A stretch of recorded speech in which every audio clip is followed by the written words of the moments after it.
بسم اللہ الرحمن الرحیم۔ السلام علیکم۔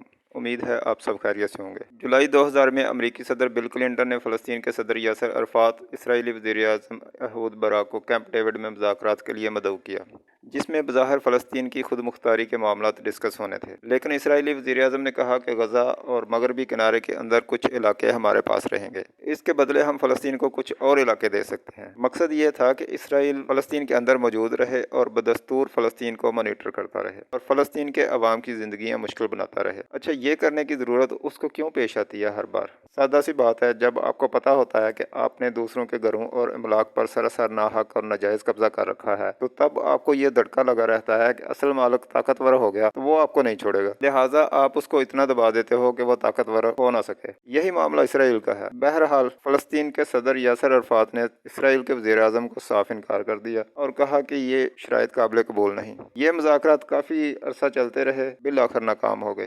صدر بل کلنٹن نے مذاکرات کی ناکامی کا ذمہ دار یاسر عرفات کو قرار دے دیا، حالانکہ اسرائیلی وزیر اعظم کا مطالبہ سراسر غلط تھا۔ مطالبہ کیا غلط تھا؟ فلسطین پر قبضہ ہی سراسر غلط ہے۔ 28 ستمبر 2000 کے دن کچھ اور اسرائیلی سیاستدانوں کے ساتھ اسرائیل کے ایک متنازع ریٹائرڈ فوجی جنرل ایریل شرون نے حرم شریف کو وزٹ کیا۔ حرم شریف پر مسلمانوں کا کنٹرول تھا۔ فلسطین کے عوام اسرائیل کی اس حرکت کے خلاف سڑکوں پر نکل آئے اور پرتشدد مظاہرے شروع ہو گئے۔ فلسطینی اس کو سیکنڈ انتفاضہ کہتے ہیں۔ سیکنڈ انتفاضہ 2005 تک جاری رہا، یعنی فلسطین اور اسرائیل کے درمیان لڑائی جاری رہی۔ اس لڑائی میں 4000 فلسطینی اور 1000 اسرائیلی جان سے گئے۔ 19 مئی 2002 میں اسرائیلی شہر نیتنیاہ میں ایک دہشت گرد حملہ ہوا، جس کا الزام فلسطین پر لگا کر اسرائیل نے مغربی کنارے کے شہر رام اللہ پر قبضہ کر لیا۔ اسی ٹیررسٹ اٹیک کا بہانہ بنا کر اسرائیل نے مغربی کنارے میں دیوار بھی بنانا شروع کر دی، جس سے مسلمانوں کا یروشلم تک کا راستہ بند ہو گیا۔ فلسطین کے جنوری 2006 کے الیکشن میں حماس نے الفتح گروپ کو شکست دے دی۔ دونوں جماعتوں کے درمیان طے پایا کہ مغربی کنارے اور غزہ میں مشترکہ حکومت بنائی جائے گی، لیکن کچھ ہی عرصہ بعد دونوں جماعتوں میں اختلافات ہو گئے اور الفتح نے حکومت سے علیحدگی اختیار کر لی اور حماس نے اکیلے ہی 2007 میں غزہ میں بھی حکومت بنا لی۔ اس سے یہ ثابت ہو گیا کہ حماس ہی فلسطین کی نمائندہ جماعت ہے۔ 27 دسمبر 2008 میں اسرائیل نے غزہ پر حملہ کر دیا، جس کے نتیجے میں فلسطین اور اسرائیل میں جنگ چھڑ گئی۔ 28 جولائی 2013 کو امریکی secretary of state John Kerry نے فلسطین اور اسرائیل کے درمیان فائنل امن مذاکرات کا آغاز کیا۔ اس میں فلسطین کے لیے یہ شرط رکھی گئی کہ وہ 104 قیدیوں کی رہائی کے بدلے میں فلسطین کو آزاد ریاست بنانے کا مطالبہ ترک کر دے گا، جبکہ اسرائیل کو 104 فلسطینی قیدی رہا کرنے کا کہا گیا۔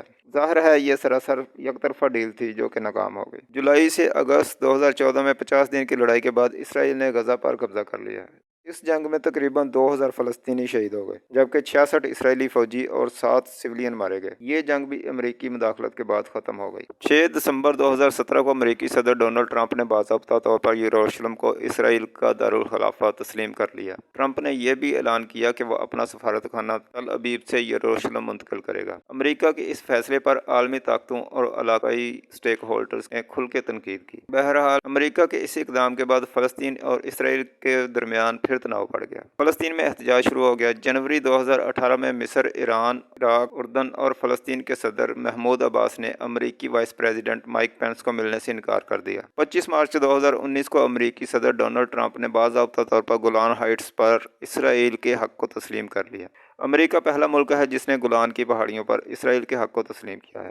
28 جنوری 2020 کو ٹرمپ انتظامیہ نے ایک اور فلسطین اور اسرائیل امن منصوبہ پیش کیا، جو کہ ٹرمپ کے سٹاف اور اسرائیلی وزیر اعظم نیتن یاہو کے سٹاف نے بنایا تھا۔ اس پلان کے بنانے میں فلسطین کے نمائندوں کو شریک ہی نہیں کیا گیا تھا۔ اس منصوبہ میں فلسطین کو مالی امداد کی پیشکش کی گئی اور اس کے ساتھ ایسی شرائط رکھی گئیں جس سے فلسطین کی ریاست فیل ہو جائے، اور یہ بھی کہ اس منصوبے میں مستقبل میں اسرائیل کے سارے فلسطین پر قبضے کی راہ بھی ہموار کی گئی۔ اس منصوبے کے سامنے آتے ہی اسرائیلی وزیر اعظم نے مغربی کنارے کے کچھ علاقوں پر قبضہ کرنے کا اعلان کر دیا۔ یہ علاقے ٹرمپ انتظامیہ کے پلان کے مطابق اسرائیل کو دیے جانے تھے۔